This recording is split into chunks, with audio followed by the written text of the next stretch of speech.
Chocolates आपल्याला असं वाटतं की फक्त चॉकलेटमुळेच दात किडतात का, तर असं नाहीये.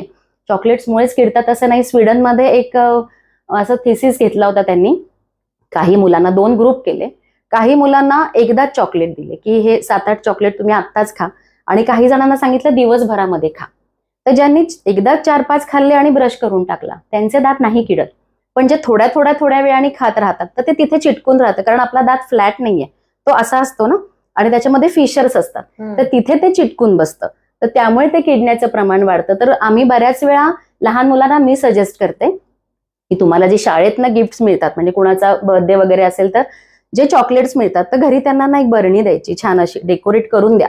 त्यामध्ये त्यांना ते सगळे जमा करायला सांगा. संडेला जेवण झाल्यानंतर 2 तासानंतर मांडी घालून बसायला सांगा. 5 चॉकलेट एका वेळेस खाऊ शकतो असं सांगायचं. ते चॉकलेट खा आणि लगेच ब्रश करा. पण मुलांना खुश होतात. त्यांना वाटतं हा डेंटिस्ट मला म्हणतो चॉकलेट नाही खायचं, तर त्यांना ते नाही आवडत. तर तुम्ही द्या, पण त्यालाही एक प्रमाण पाहिजे. तर चॉकलेट्स ठीक आहे, पण त्याहीपेक्षा बिस्किट्स किंवा मैदा, हे जे आपण म्हणतो ग्लुकोजचे बिस्किट्स, कारण परत मैदा आहे तो चिकट आहे, तो तसाच चिटकून राहतो. तर लहान मुलांमध्ये ना ह्यामुळे ह्या समस्या जास्त आहेत.